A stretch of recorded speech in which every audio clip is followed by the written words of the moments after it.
Welcome to the conversation part of the Upper Bowl podcast. It is F1 season. We don't ever talk F1, but we do know people that know how to talk Formula One. We have the Lapped podcast joining us today. They're going to help us preview the Formula One season, even though it just got started last week.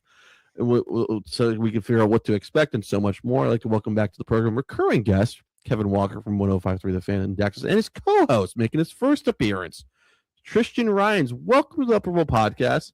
And I gotta say, it's nice to know I can throw on Apple TV and I don't have to go through a paywall to watch Formula One, unlike the MLS did the past couple of years. How are you guys doing today, by the way?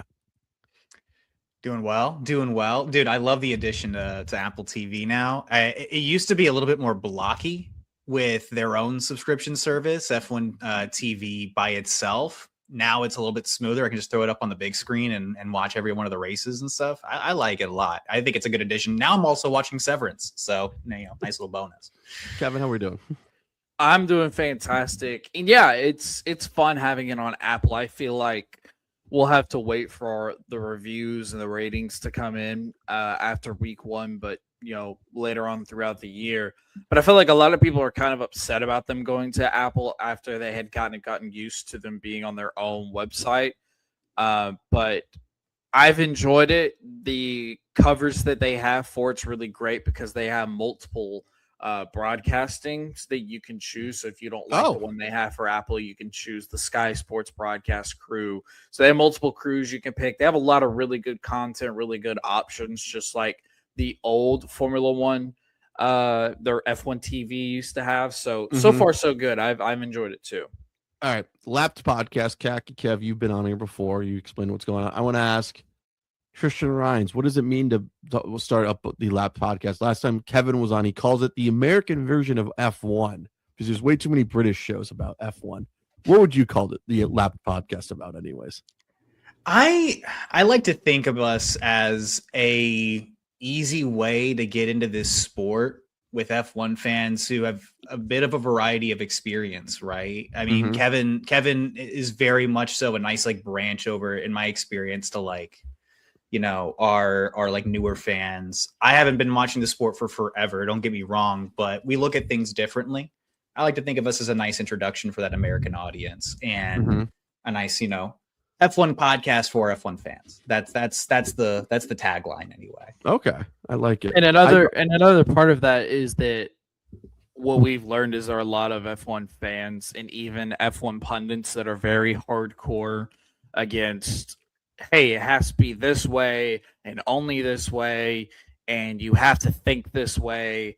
And they're just very, very strict about how they want things to be. And we're a little bit more open than that. We just want people to ask questions. We welcome the good questions. We welcome the dumb questions. Whatever it is that you want to know, we're going to try to help you figure it out. And if we don't know it, between me and Tristan, then we're going to help you. But there we go. Yeah, it can be a cold world, we've learned, in this F1 media landscape. Yeah. Have you gotten into shouting matches on Twitter yet between F1 media guys? Have the podcast gone through that yet? Not between F1 media guys, but if you know, Tristan Ryans and the Argentinian fans don't get along necessarily. Look, you can't throw any criticism of an Argentinian driver out there, whether earnestly or even candidly, without them absolutely crawling down your throat. Engagement's engagement where we are at this stage of the podcast, but dude, because it's so international, there's so much of an identity within fans, within their drivers. If you have one Argentinian driver, the whole country backs them. You have one Brazilian, the whole country backs them. Americans are not that way. We watched Logan Sargent most recently. Or this guy kind of sucks. Representative, and we were like, this guy sucks. Disappointment. So, but look, South American fans specifically, insanely passionate. I tip my cap to them I just want them to dox me. That's all. Hey, the Upper Bowl podcast knows to dock the Argentinian fan because we consider them all this Messi fans anyways, and they get really annoying if you say Cristiano Ronaldo's better. And there goes the Twitter engagement already, like I say. So that's why. I always say this. So I kind of grew up with F1 back in the early 2000s. So I watched it at 7 a.m. was entertaining. Then the whole the tire scandal in 2005. If you guys remember that, when half the field was not part of it. Yeah, differing tires. Yeah, between it was Michelin versus Bridgestone anyway. Yeah. So that Yeah. kind of turned me off. So I've been kind of like ins and outs of it anyways. So I couldn't find it forever. And it was on ESPN. I was like, oh, sweet. It was something to throw on anyways. What would you say this has the sport grown all because of the Netflix show? Would you say? We all need Netflix now for a show to follow. 100%. Yeah. I mean, you and I talked about this a little bit before we got started, but we even dove into the numbers when talking about this. There was like a 500,000 maybe American fans before Drive to Survive, and then COVID happened, Drive to Survive drops. It all just kind of clicked at the same time, and now the sport's generated over 1 million new fans since that point. The entire audience has grown. A lot of young women, in fact, love Formula One. The personalities are really fun to catch Oh, the on to. ladies love Formula One. They love them. These handsome European international men driving fast Dramatic cars. They as just they hell. latch on. But it's grown exponentially here, and even internationally, it's continued to grow. This is the most popular the sport has been, at least from the perspective of a lot of the people in the sport. More eyeballs watching a lot of different ways. I mean, Apple doesn't spend like $500 million for the media rights for no reason. No. So yeah, Drive to Survive absolutely had a huge effect. I mean, it got people like us to really get into this sport. I'm not going to pretend like I've been watching since I was 12, but it's grown massively because of that series. You think the same thing, Kevin? Yeah, no, for sure. Drive to Survive. I asked a question a couple of weeks ago going into season 8, because that's where we're at now, is season 8 of Drive to Survive. I wanted to hear from our listeners and kind of find out, hey, is the hype for Drive to Survive still the same? Do we think that it's fallen off? Do we think that people still enjoy it? Do we think it's still bringing in new people? And I think it definitely still is, even though our stars like Max Verstappen aren't always appearing on the show, and they have gotten their fair amount of criticism for how they like to paint things, leave out certain information to make the show a little bit more dramatized than it really is. They've gotten a lot of slander for that. And like I said, rightfully so. But even then, I still found myself sitting down for season 8 this year, like I knew I would. And I will say they've gotten better. This past season, me and Tristan have talked about it. We both agree that it's better from hey, they painted the picture the right way. They left out a couple of things, but for the most part, they've painted the picture really, really well. And they do describe how everything works.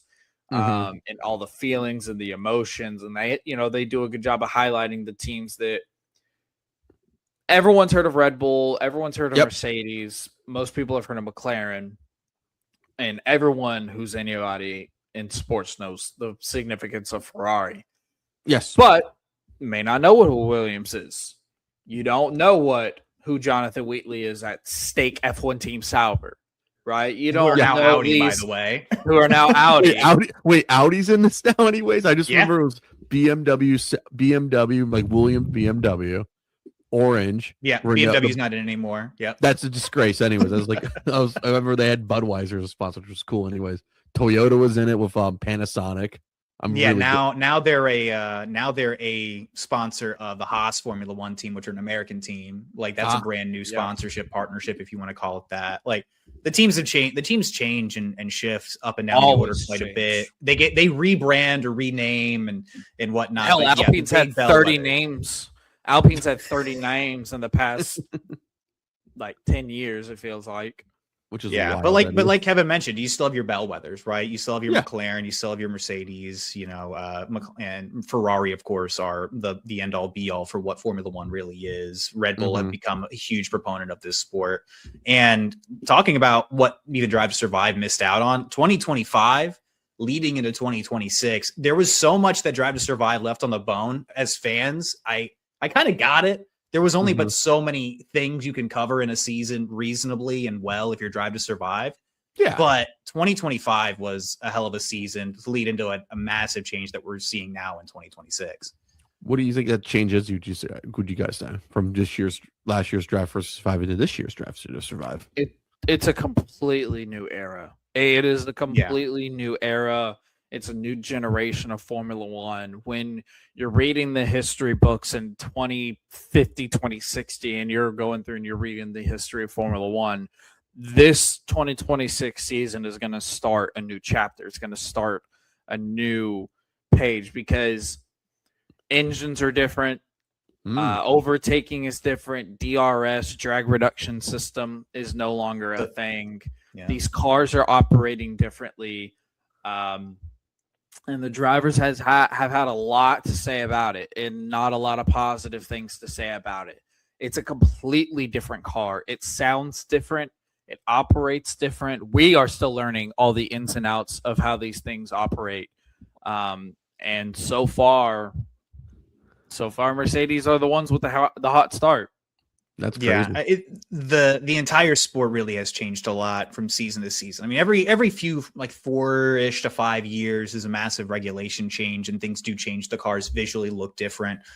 We just got our first massive engine change in over a decade, going from turbo hybrids to now this like 50-50 split of a traditional engine power to 50% battery power, basically marginal. But yeah, everything looks different. The way the cars operate are different. The way that overtaking works is different. And the aerodynamics of all these cars completely changed as well.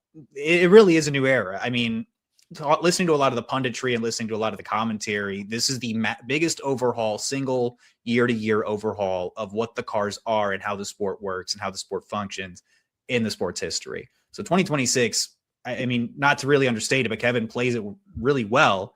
Season 9 of Drive to Survive is going to take an entire episode just to explain why did we get rid of DRS? What is overtake mode? What is boost mode? Like, why is there a split now? Why do the engines work this way? Why do the drivers hate this? Why do some of the drivers love it? Like, it's very, very controversial across the board, but controversy breeds a lot of fun, in my opinion.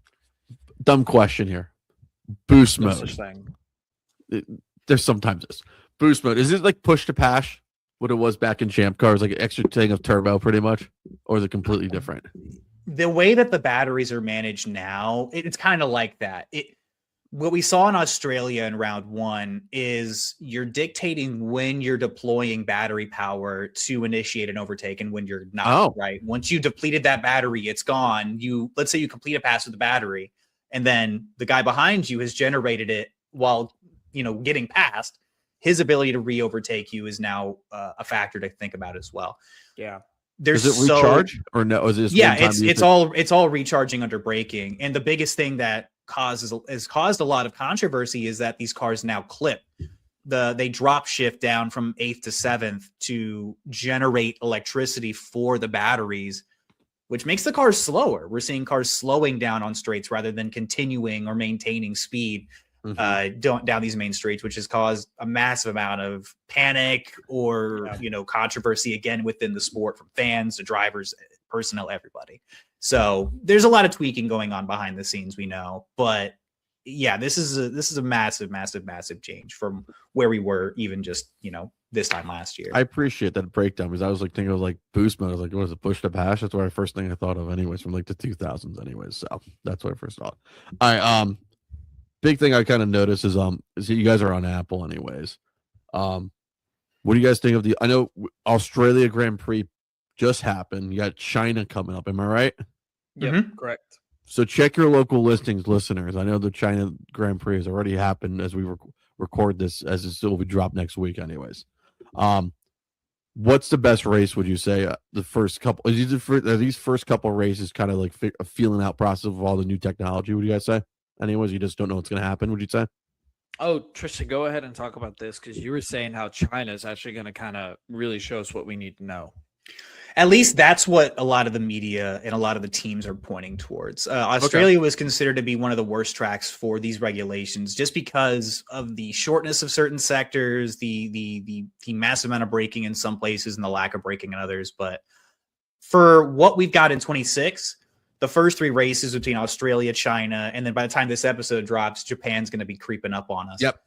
Those are going to be exciting because there's still so much we're learning as fans and as members of the media and as people who talk about this sport for passion or for professionalism. There's so much that every single one of these teams and drivers are going to be learning. They're going to be complaining about. They're going to be struggling with.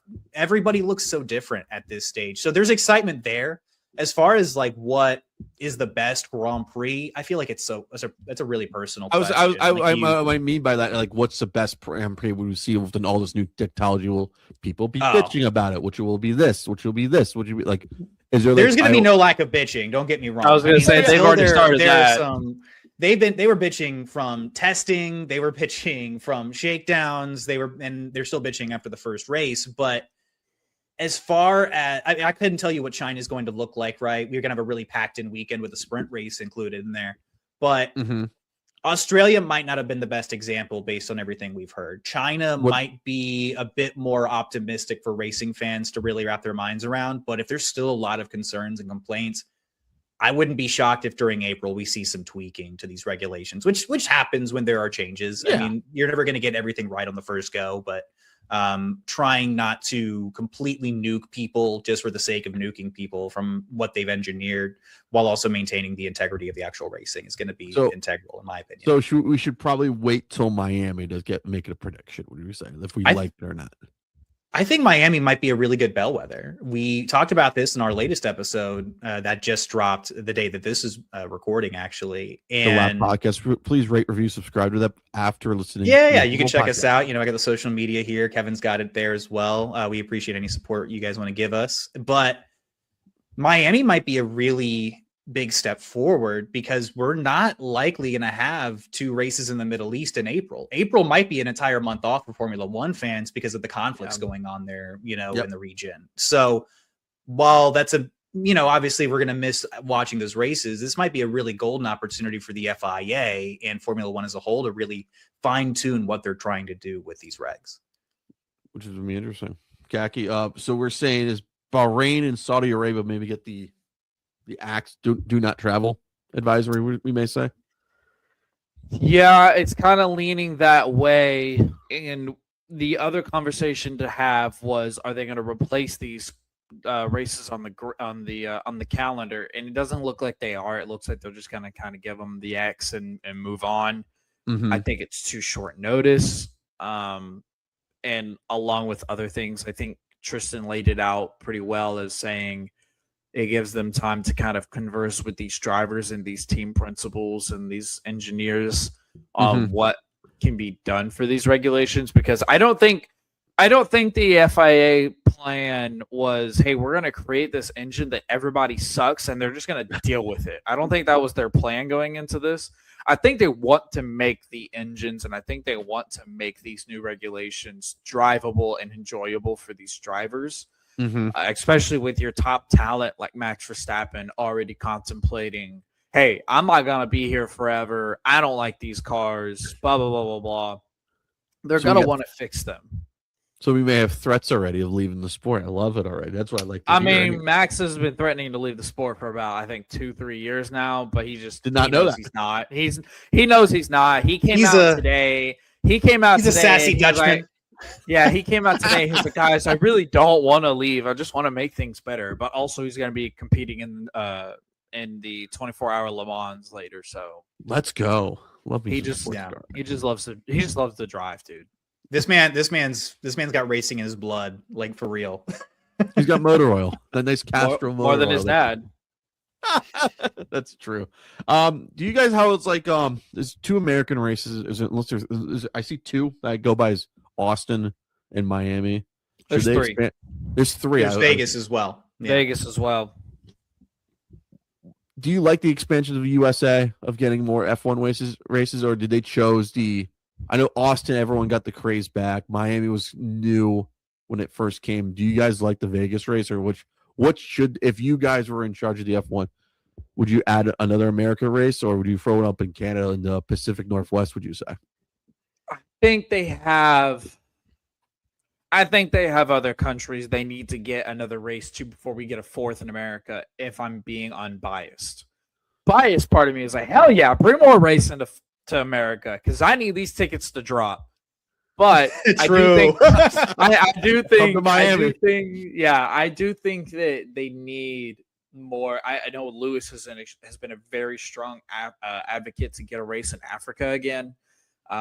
He really, really wants that.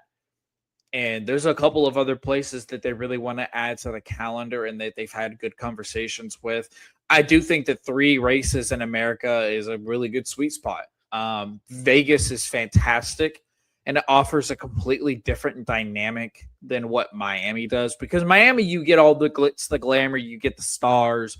It's kind of like the American version of Monaco to an extent.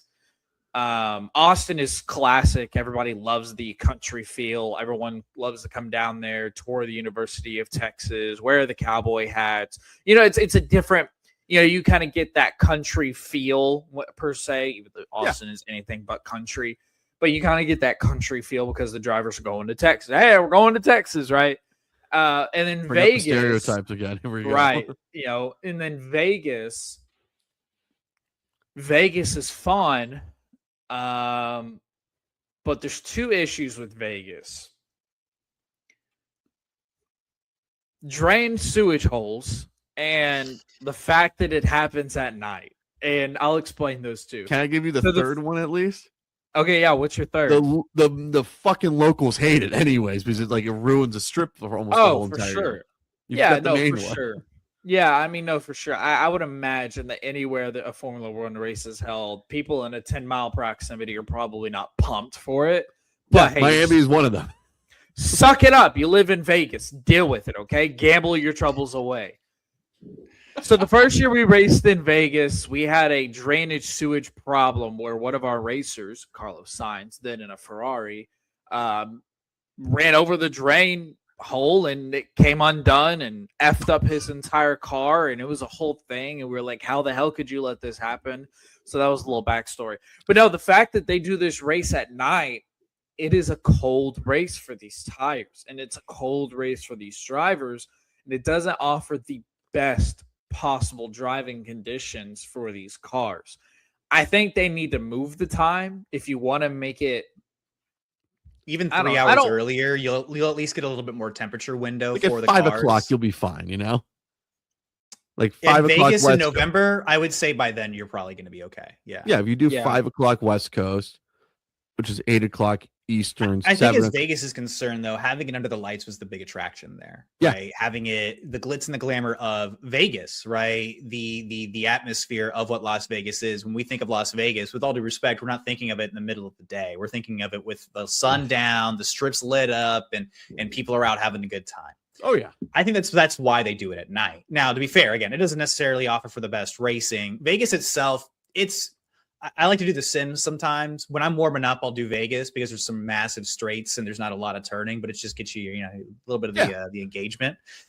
Vegas is still a lot of fun. I don't know that it's necessarily my favorite race of the season. I'm happy that there are 3 races in the United States. I think it's giving fans an opportunity to really sink their teeth into this sport, and it's engaging the sport in a number of different ways throughout different portions of the year too. It's not like they're all 1, 2, 3 back to back to back.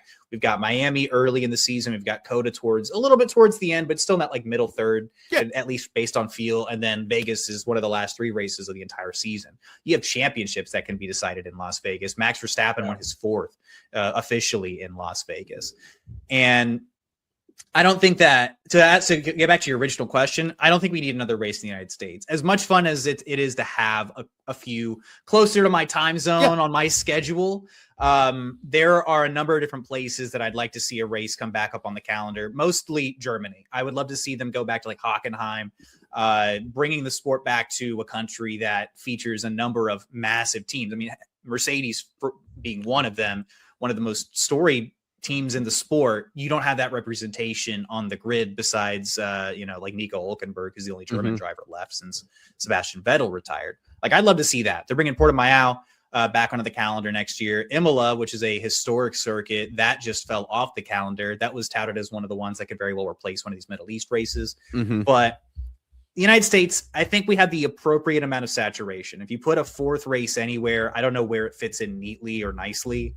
And I think the races we do have on this side of the world, including Brazil, including Mexico City, including Canada, those are all really solid additions already. I think the amount of time they spend here versus back overseas in different regions, I think it's I think we're in a sweet spot. I don't know that we need another one here. I was just That's trying just to. my personal. I'm trying to pitch one to Vancouver at least, and just put it in a street circuit like what they did back in the day with Champ Car. I just think it'll look cool, anyways. That's why. So, or I like circuit racing personally. I like Yeah. it when they're actually on a track designed for Yeah. the cars. Street I just circuits are neat, but they have a lot of variability, and they can. I know a lot of the drivers aren't necessarily big fans of the street races. or just put one in Denver. That'd be kind of cool. At least there's some space up there. And put it in Mountains. January. I'm sure they'd love it. Put it in like August near American U.S. Labor Day. You'll be good to go, anyways. So Oh, that's the backgrounds would be gorgeous in Denver. exactly. Pictures, baby, pictures. All right. Who is your guys' favorite to win this year's 2026 Formula One season? By the way, You want me to start this one, Kev? We both have the same answer. It's gonna be George Russell. Mercedes. who is George built- Russell? So for people who are not listening to this, show Yeah, for the first time. so George Russell is he's the number one driver for Mercedes, Mhm. alongside the 18-year-old Italian boy Kimi Antonelli, who is 19. He's 19 now. He's 19-year-old 19-year-old Kimi Antonelli, who is the next one up, Mhm. pretty much. But it's gonna be George Russell. Mercedes have built a rocket ship. George Russell doesn't really crash. He doesn't really do anything wrong, and he's proved himself year after year to be more and more worthy of that top step. And he's done it before, but this year it doesn't look like anyone's going to touch Mercedes. And if they do, I don't know how much they're going to be able to compete with George. I think after seeing one race, the differences are kind of noticeable. Okay. Oh, Is that- it's massive.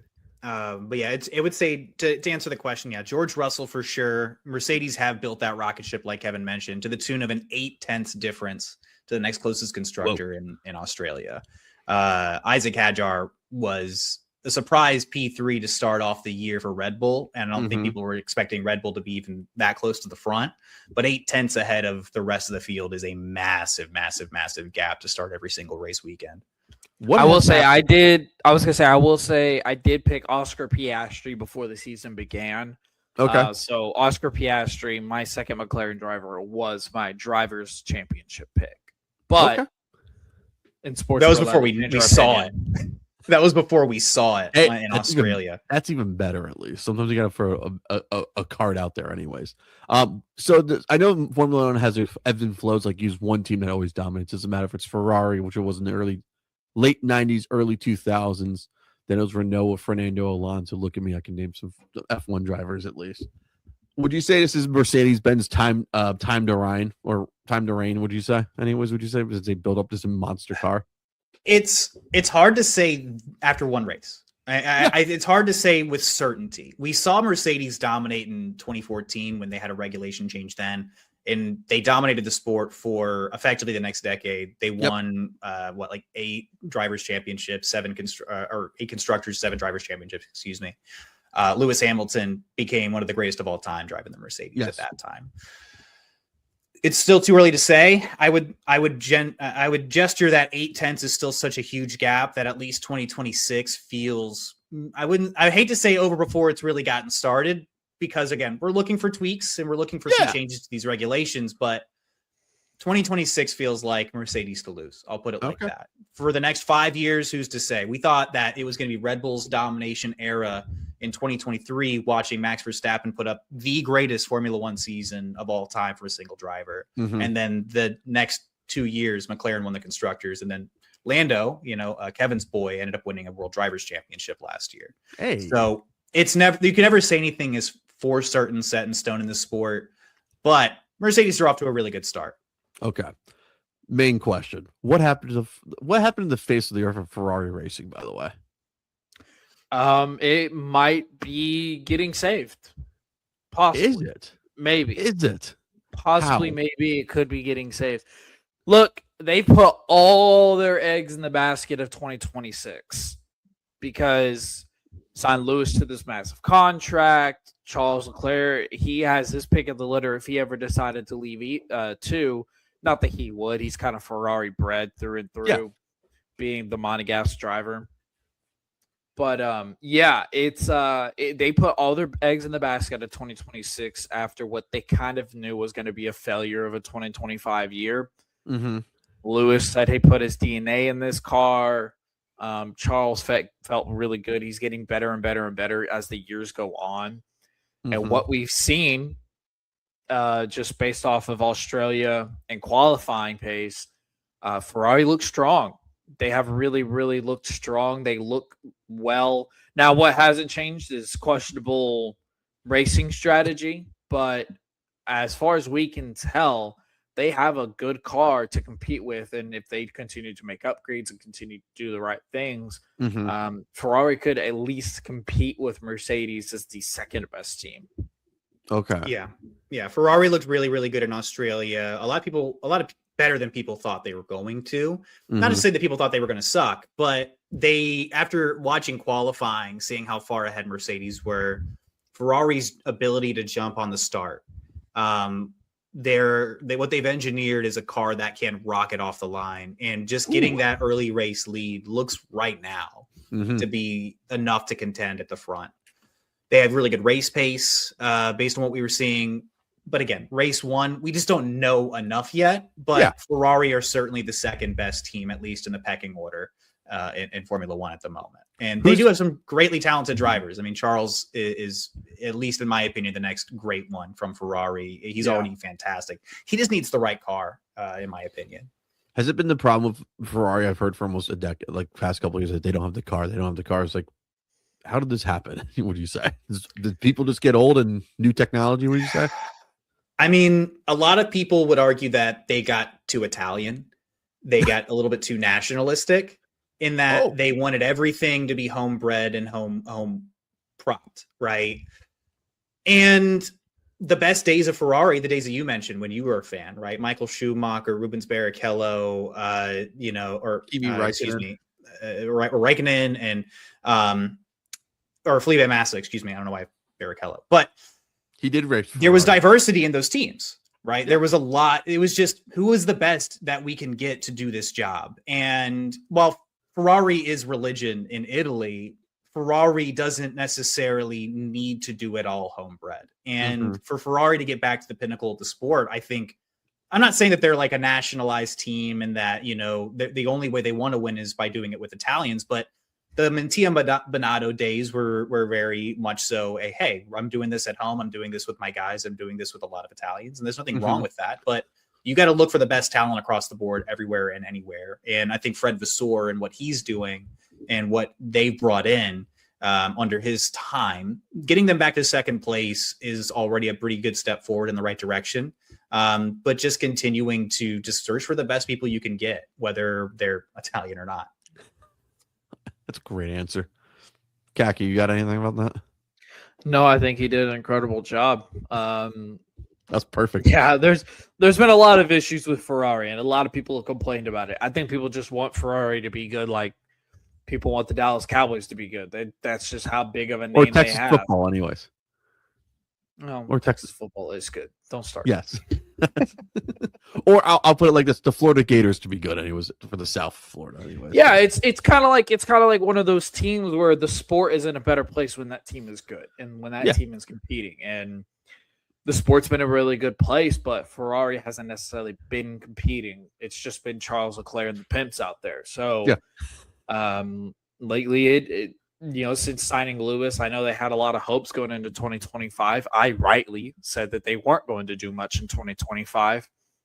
But I do think 2026 is the year where if Ferrari is at least going to compete and kind of build this foundation for the Tifosi, this year's the year to do it. And, Trevor, might I add, if they don't, this road's going to come to an end for Ferrari. It's going to get ugly. At least for the leadership, anyway. Ferrari ain't going anywhere, but people at the top making decisions, they're gonna have a lot more questions to answer. They're gonna have explaining to do, anyways. I gotta ask, since we are in America, do we take the American F1 team seriously, or they just Haas or Cadillac? Yeah. Both. How about that? Well, Cadillac just got here, so they're not supposed to be good. They're paying their dues, so to speak. They're learning how to be a Formula One team as it stands. The fact that they completed the race. Michael Andretti? Yeah, Andretti's involved very passively. They did not want the Andretti name when they were trying to find a team.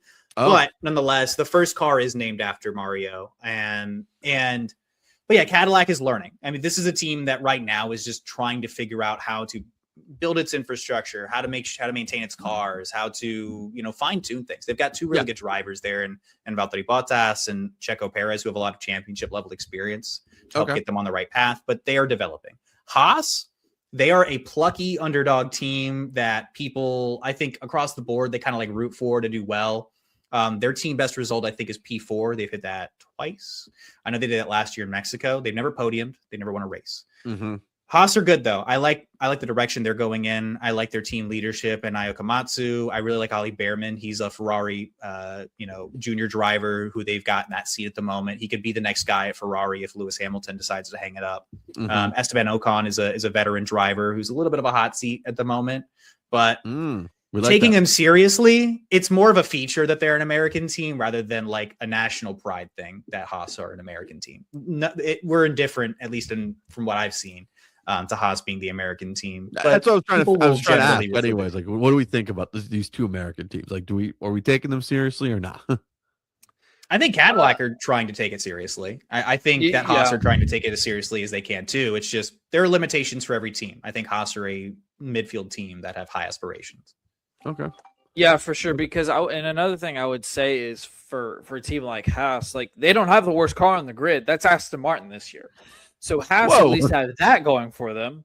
But no, they have a really good duo of drivers, and Tristan already kind of highlighted on it, but the talent of Oliver Behrman we've seen on display, the things he's able to do in high pressure moments. He performs, dude. I mean, a lot of people talk about Kimi Antonelli from that 6-driver rookie class in 2025. But Oliver Behrman, we kind of decided was one of the ones that really stood out and what was a underperforming for the most part Haas car. Now they've got the Ferrari engine.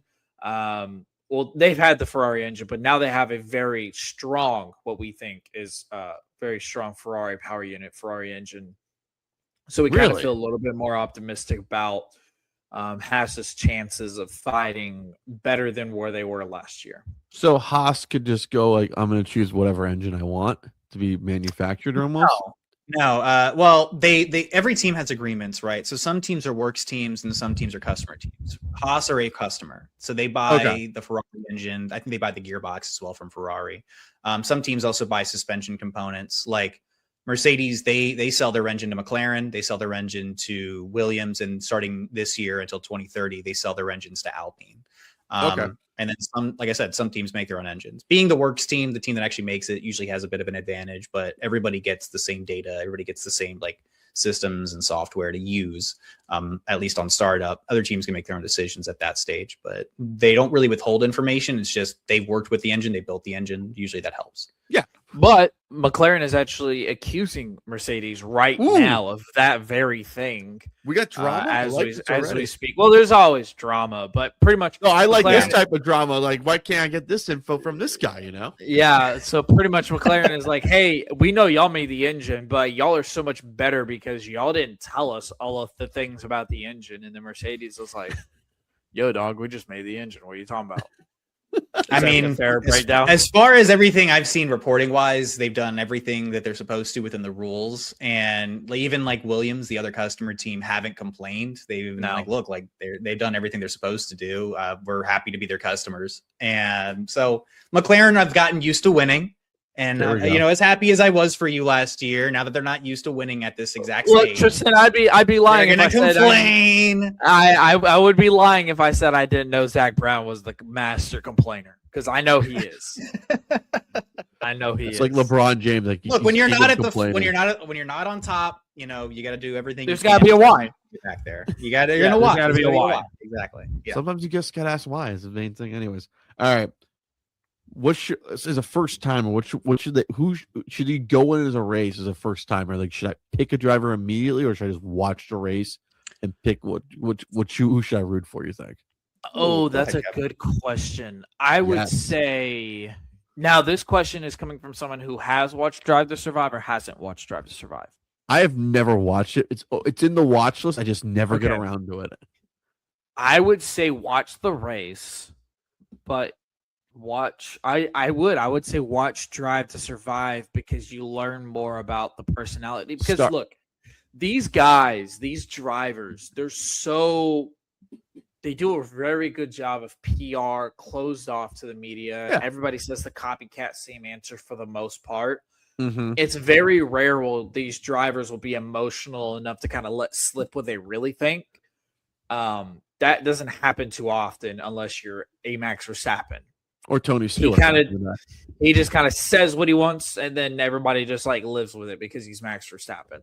Mm-hmm. I would say watch Drive to Survive because it kind of gives you the chance to build a character affiliation with one of the drivers or one of the teams. Maybe I'm a fan of McLaren, and then Lando Norris is my number one driver. Some people only like the driver. It's very rare that a team or a person only likes the team, but some people really just want a driver. I am more of I like McLaren, and then Lando's my boy. Doesn't mean I'm upset this Oscar Piastri does good. But I say all that to say, it's like but I would football almost. Right. I would say I say all that to say I would watch the race, enjoy it, take it all in, try to learn as much as you can from the top three, look up all the questions that you have. Or if you're smart, go to the Lab Podcast. You can find us on all your social medias and you can comment your questions there. We'll get back with you. And then try to sit down and watch Drive to Survive. And look, it's not one of those shows where I'm going to start Drive to Survive. I'm going to scroll all the way back and watch season one. No. I was that's why I start from season 1 or because pick a random season. No, you could literally start in season 8. They re-explain everything. Shout out to Will Buxton. Every single year. They explain it pretty thorough. I mean, if you've got the time, then sure, go back to season 1 or rewatch it, but you don't have to. Like, I was talking to my dad recently, and though me and Tristan do F1, it's hard to ask somebody to add another sport to their plate. But he recently sat down, he watched Drive to Survive. He watched it in its entirety. He watched season 8, and he called me, and he's like, I think I'm a Mercedes fan. I was like, you traitor. And then he sat down, he watched the race, and then he called me and asked me all the questions he had about the race. I would say that is more of the way I would recommend somebody going about it. Because if you just sit down and you just watch a bunch of cars go vroom vroom, go around on a track, it doesn't make a lot of sense. But if you watch the show, you understand the drama, you understand the character affiliation, you understand why the teams are doing the things that they're doing. I think that makes for a more exciting race. Sometimes you do watch them. Sometimes you do watch it go vroom vroom, so you can enjoy your coffee in the morning on Sundays. Anyways, sometimes I think I might have a bit of a differing opinion on this, and maybe I do. My philosophy on how to get people into the sport's a bit different, but there's something I did learn from Drive to Survive on ways to approach people and like how do you get them engaged on your sport. I like to think about like if you wanted to sit somebody down to watch like the Super Bowl and they never watched football before, what's at stake? I actually recommend people to watch the first season of Drive to Survive because the first season really gives you an intimate look behind the scenes. It gets you a lot more behind closed door access because they're not following every team. They're following Haas and they're following Daniel Ricciardo and a couple of other people are mixed into that. I think the first season Drive to Survive's still the best. Because it has just that intimate look. They do a great job of explaining everything from ground level. Season 8, Will Buxton, like you just mentioned, Kevin, great job of re-explaining and filling in those gray areas and filling in the cracks. I think that's his job and his role, and he does a really good job of it. I would say watch the first season just to get the intimacy of the sport, understand what it's like, but you don't have to attach to these people because they're not in the sport anymore. You can watch season 8 if you really want to watch the newest season just to get an idea. You said the word characters a lot, Kevin. I think it's a funny way of looking at it because like it does kind of feel that way when you're watching these guys. It does feel so dramatic. But you can really find yourself latching onto certain guys, certain personalities, certain teams. As a fan, I would recommend pick like 1 or 2 drivers that you feel like you kind of like, you feel a connection towards me. Okay. Maybe that way. It's not really a team sport generally. I've kind of fallen into becoming a Mercedes fan. I found myself rooting for the Mercedes drivers. I liked Lewis Hamilton when I first started watching the sport. Found myself really liking George Russell. Lewis left, and I'm like, well, I still really feel attached to this team, and I really like what Kimi Antonelli can do. I watched them a lot in F2, and Mercedes are still my guys. That to say, like, you can watch a race weekend and watch one of your drivers not win. And while that's disappointing, you can still be happy for the other driver who won. Like watching Lando Norris win his first race, in Miami a couple of years ago now. I think everybody in that moment was excited for Lando Norris and excited for McLaren and excited for his fans and excited for the people who support him, because those are still special moments. Yeah. But yeah, that's how I would do it. Get the drama of the sport. How do you engage with the sport if you don't understand what the stakes are? Drive to Survive season 1 explains those stakes, get you interested. Everything else you'll learn as you watch, and then start watching races once you feel like you've gotten a grasp of it. Watch a race weekend. If you have a great friend or an amazing podcast like the Lap Podcast to help explain some of these things to you, then go to them, go to that friend. And I think there's a number of different ways to engage with the sport, but drivers first, teams second. The sport as a whole, be a fan of the sport as a whole. And let me add, let me add one more thing, because with this new transition to Apple, they've done a really good job of making these super techie videos accessible to all. But if you go down and you look at all their discography, if you will, it kind of shows you, hey, if you want to learn more about this, if you want to learn more about this, you want to learn more about this, you can go through and you can find their media interviews that they do with certain media channels. Like you can find all those videos, you can find all that access, and that might help you understand the sport a little bit more too, if you have the time. Yeah, time is key. Speaking of time, what's your guys' schedule for the Lapped podcast? And so people could rate, review, subscribe to it, by the way. What's your guys' drop releases and everything? We drop episodes on Thursdays, 1:00 Eastern time for your audience, 12:00 Central. We record typically the day before, and then we drop videos and shorts from those podcasts throughout the rest of the week. So a lot of different ways to engage with us. Of course, you can hit us up on our social medias. Kevin and I both have them on our little profiles here at the Lap Pod.